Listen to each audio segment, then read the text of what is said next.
So that kind of brings me to the question as to like, I guess a lot of people are going to indulge in their sugars, they're going to indulge in their desserts and all of these other things. But I think the holidays, a lot of people start feeling even more stressed. And at Yeah. least here in the US right now, we are, experiencing a big spike in COVID.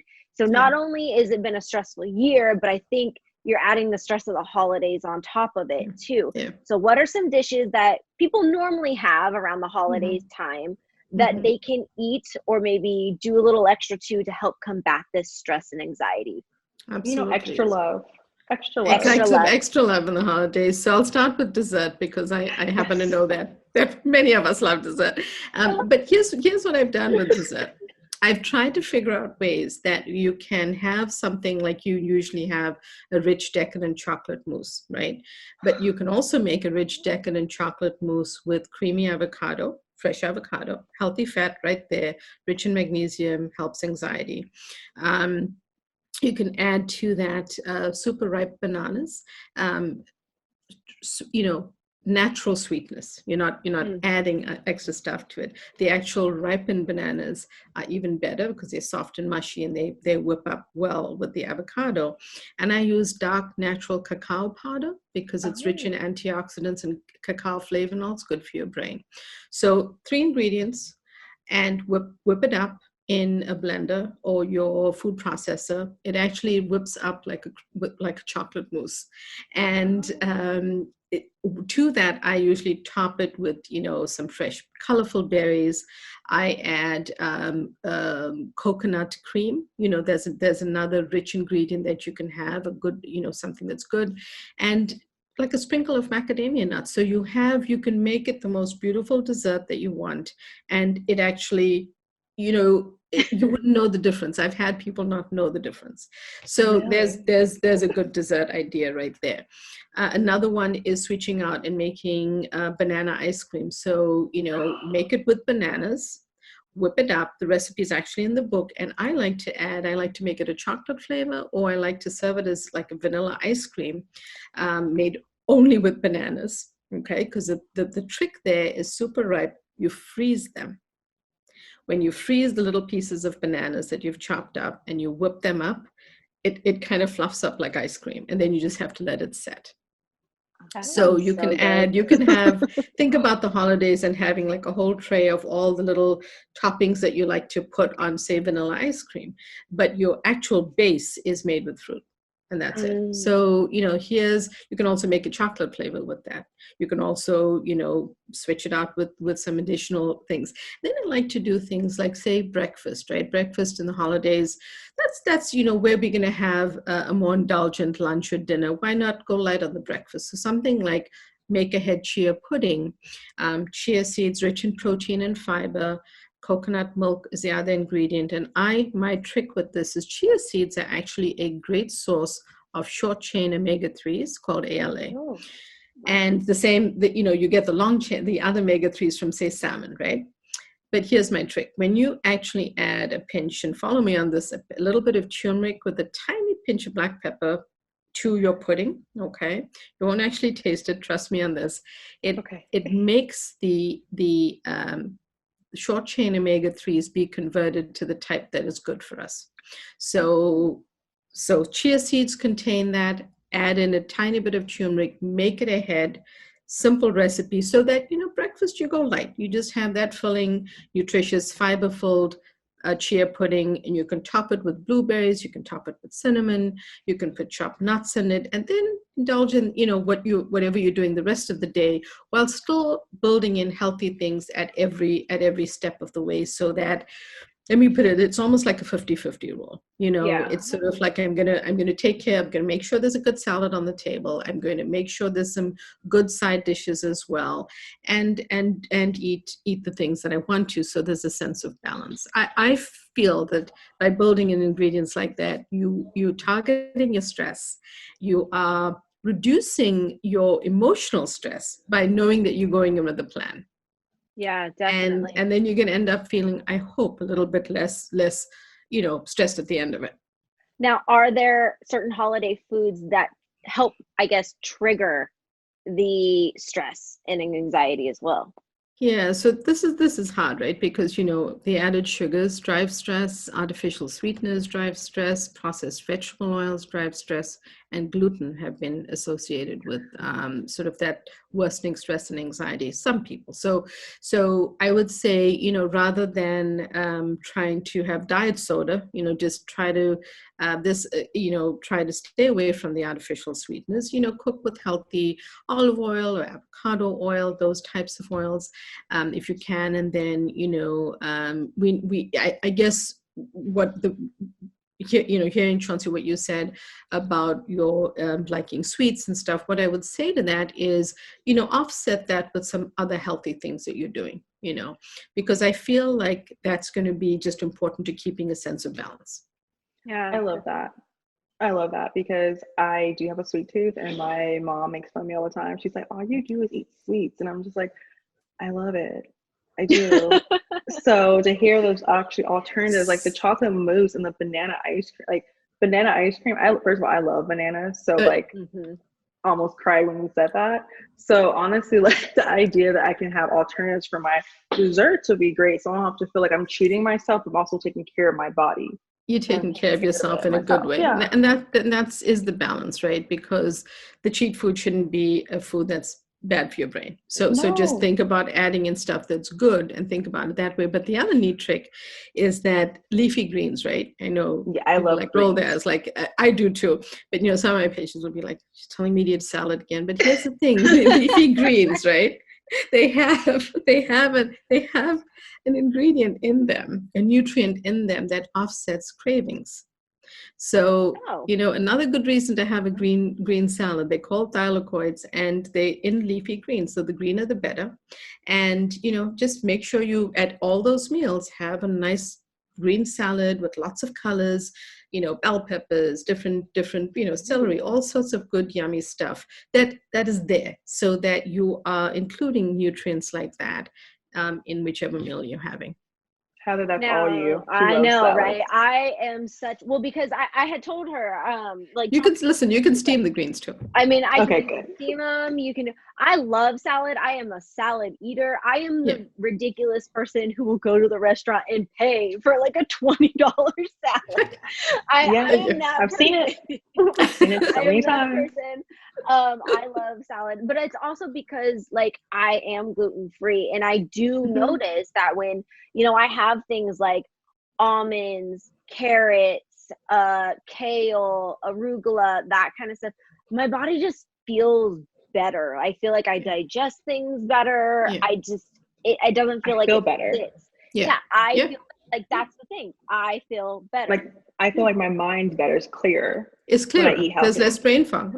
Well, that and the energy and just you move better, you feel better, your brain's better.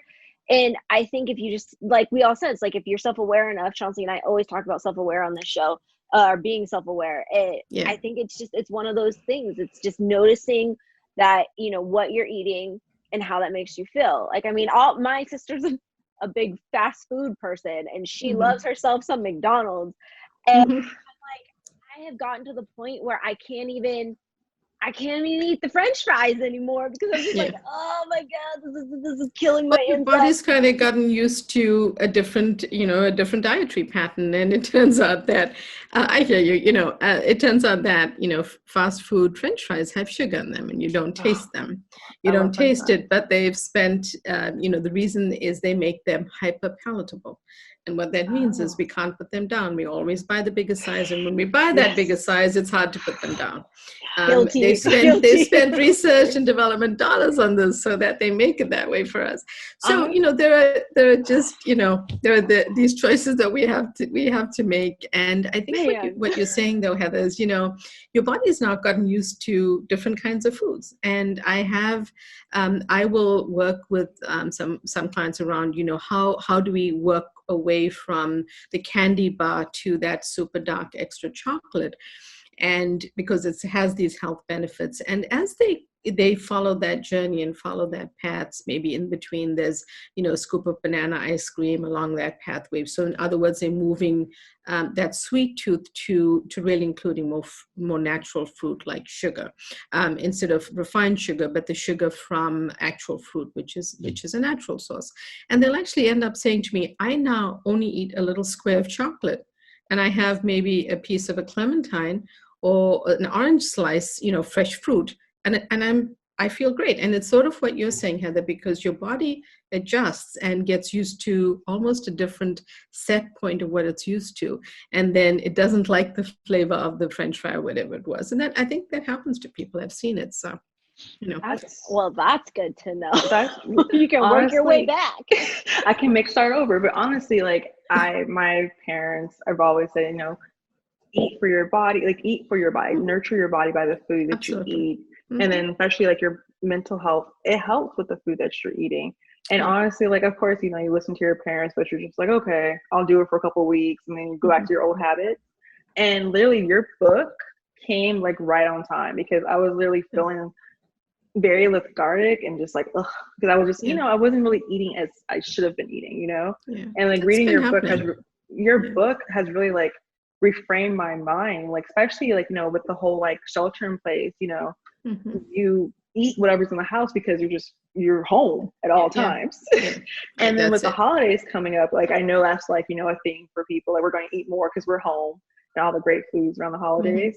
But then also like, after the holidays, like, what do we do? Like, like, well, I think what can when we you do? have too much love, right? When you give yourself too much exactly love. exactly. Well, but here's the thing, like, I'm planning this this series called the This Is Your Brain on Food holiday for the holidays, and it's going to be Tell us some more. classes that we do in December, but it's all about preparing, to enjoy the holidays, but starting ahead and planning for January. Because rather than feeling, because when you work in sort of mental health, as I do, when people are feeling distraught and feeling regretful and feeling yucky in January, it's not helping our mental state.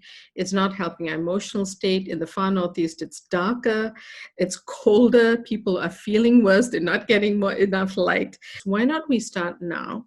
And we have a bit of a plan on board so that we enjoy, but we also have some balance in that enjoyment. And it's about having fun and embracing the things that we love, but also avoiding certain things that we know are just going to topple that balance for us.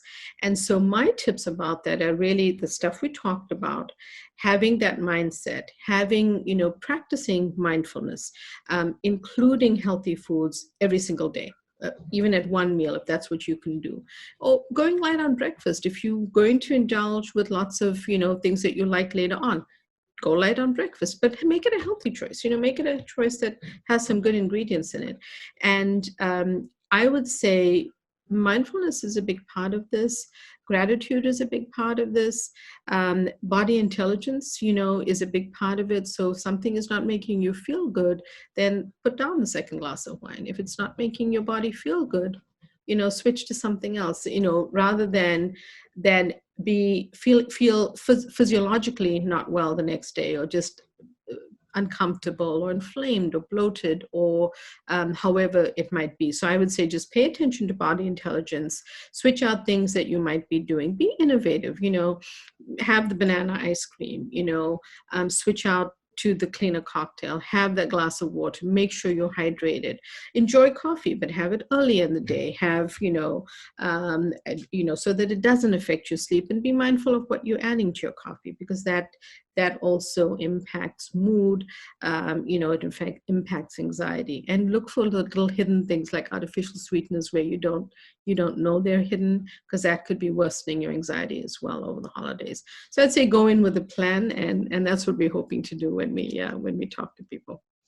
Yeah, definitely. And even if you do give yourself just a little bit too much love during the holidays, then you can always use, January to kick off like the promise to yourself of being more self-aware, of being more mindful about what you're feeding your body, and use all the tips that we've already talked about here, because not only is it just good for the holidays, you can use it in your everyday life. You don't have to just use it during the holidays. So that's awesome on top of it.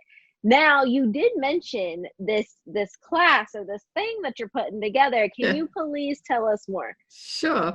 So I've gotten a lot of requests, and I feel blessed by this, that people are enjoying this work and they want more of it. We've gotten a lot of requests to do consultations and this kind of work. But what we felt, I spoke to my team, and we felt that having some live classes to prep for the holidays, to talk our way through, why should we pay attention to our gut health? What are the things we can be adding into our diet? So I will have 3 live classes in December. It's going to be advertised in the next 10 days. And half of it will be sort of an informal lecture kind of discussion, and then live questions and answers. So if you come to my class, you can either enter these ahead of time or ask them live. And that's often what people want to know. They just want to know these little things that they've done or have struggled with that they can find a fix for, or based on my experience, something that we can offer. And again, the thinking was similarly to what we've talked about, is how can we go into the holidays enjoying the holidays, not feeling less stressed by the stress of the holidays. Eating is one of them, planning for how we eat, but still having fun is another. So that was the concept behind it. And I hope that people will be interested and will sign up. And we'll have the details and the fees and all of that online. I know. I was like, definitely tell us where we need to go to sign up for all of that stuff. But on top of the class, the book. I mean, I know a lot of people are insert book again, right? Chauncey's there with the book itself. A lot of people are not really quite sure, when you pick up a book, something like this, that, a lot of it's medical terms or, this and that. Now, Chauncey and I can tell you from experience, it's an entertaining book. Our parents have read it, we're reading, or we've already read it. We've already had discussions with our parents about it. So if you're interested in this book, who should be buying it? What do you address in it? Because I know each chapter is a little bit different, and it does not have to be read consecutively in order to understand it. So tell us just a little bit about what you can find in the book. Thanks so much, Heather. So the book is actually a guide, and is intended to be a guide for anyone who wants to embrace better mental well-being. It's not about carrying a diagnosis or fitting into a category. It's really about embracing your mental well-being through using something in your kitchen, through using something right in front of you because you're eating and preparing meals or deciding on nutrition. It's broken down into different diagnoses, but here's the thing, not everyone fits into a box. Someone with OCD may be anxious, someone with ADHD may be depressed. So rather than thinking about it that way, like you said, maybe read the chapter that appeals to you because you have some of those things you're struggling with. Maybe it's the chapter on anxiety, or maybe it's the chapter on some, problems with focus. Maybe it's an older person who is thinking, I really want to make sure that I'm eating for my better cognitive health. I would say, understand from the first chapters, the gut-brain romance is how the book is set up. And we'll break it down into diagnoses. The most important things I would share is that every single chapter has a long list of foods to embrace, which I love because people hate to feel they have to give up stuff. And I like them to know there's many more things they can add in, and then a shorter list of things to avoid, the hidden things that you don't realize are worsening your symptoms. And then chapter 11 is all about recipes that match the different conditions, but you can mix and match those too. If you're plant-based, you can replace the salmon with a cauliflower steak. It's meant to be user-friendly, and I hope is written in a way that is easy to read, that people can kind of follow. Definitely. Do you have a favorite chapter? Just like, yeah, I was going to ask the same question. My favorite chapter is actually the recipe chapter, and I'll tell you why. It was the hardest chapter for me. And it was the hardest chapter because as a chef, I was driving myself crazy trying to get the right recipes until I realized I had to take myself back to the good old days where I couldn't cook. And I had to think to myself, I had to start somewhere. I can't be tossing souffles in this book. I really want to be able to have people just get in the kitchen and start to make some simple things with brain healthy foods. And I also like that because it has, my acronym Brain Foods. It has how to set up your kitchen, the list of things like, where do I get foods rich in vitamin D? Or, where are these nutrients from, magnesium rich foods? And I really tried to put it together in a user-friendly way, which is a guide for people to say, hey, how can I put this information together?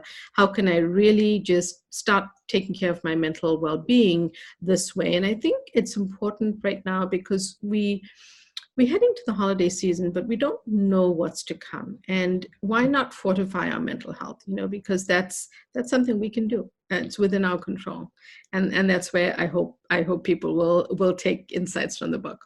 Honestly, like, I'm known for making, just like pasta or like, like simple dishes, like things I can, get away with. And I believe I make a really good pasta. Any type of pasta, I got you. But your recipes and the way to lay out your kitchen like made me feel like an actual in my 30s adult and not like a 21-year-old out of college anymore. Like I was like, I can make this. I have my little recipes open. I have my little cutting board, and I was like making these little nut pieces that you have in your book, and I was like, I'm so proud of myself. So thank you. Awesome. So thank you for making me an adult. And like honestly, if you cannot cook whatsoever, please get this book. Not because it also helps with your helping with your mental health, your gut health, but it teaches you how to cook like an adult and prepare yourself to be an adult, because takeout food's not gonna be around forever, okay? And we all have to learn how to cook. And I have learned how to cook this past month. So it's good for you. I got to throw, because I'm a nerd, I'll say this. Studies have actually, very large studies show that when we cook our meals at home, we consume fewer calories. That is so true. And we consume fewer calories even if we're not following a strict diet. So even if you're not trying to say cut corners with what you're doing or follow a special diet, we actually consume fewer calories. So there's a lot to be said for home cooking. I'm not saying don't go out and have a nice, evening out or two, but, learning those basic skills. I'm so delighted you said that, Chauncey, because that's exactly what I'm hoping people will take away. It's not a chore. It's something you can embrace. Like, listen, I can get myself set up. It can be fun. I can be organized. And guess what? It does not have to take the whole day. You can meal prep. You can have your, certain things done ahead of time. It's all just about kind of getting a little bit organized in the kitchen and then balancing it up with everything else you're doing. And what I wanted the brain boosting ingredients, and I wanted to put in spices. So people knew there was a sugar-free, calorie-free, easy way to just flavor things up and make it super simple. So someone like yourself, Chauncey, can say, I can go out, I can do that. When it's technically not a cookbook, and I hope maybe, if my book does well, maybe I could, write a cookbook, because a cookbook is sort of a different project, right? What I wanted with this book is to take those recipes and get people started, like just work on your mental health, guys, because it's easy to do. We can do it together, and these are simple steps that we can take, including, making a salad that you like or whatever it might be. Just embrace it and have fun with it, because I didn't know how to cook, but I then found it fun and I found it creative, and I wanted to share that with people. So I was there once, and I know the feeling. And we appreciate that, because Chauncey and I are currently there. We are right there. We're doing it together. There's definitely some texts and some calls back and forth like, hey, did you know you could do this? Did you know that a crock pot can be plugged in? Hey, you can end up with this food. No idea. Okay, so where can people find your book currently, and where can people find a little bit more information about the classes when you announce? Yes, so please follow us on Instagram and social media, which is at Dr. Uma Naidoo, but I'll spell it at DRUMANAIDOO. That's where we put out all our announcements. You'll hear everything, but also subscribe at my website, because you'll get our newsletter, announcements, and you can sign up for the classes there. That's umanaidoomd.com. And please subscribe so you keep in touch with us, and that way you'll be updated all the time when we have new cool things coming out. And the book is available both on the website and online, wherever books are sold. And support your local bookstores if you can, because I know times have been hard. Yes, definitely. Is there anything else you feel like we've left out that you want to say?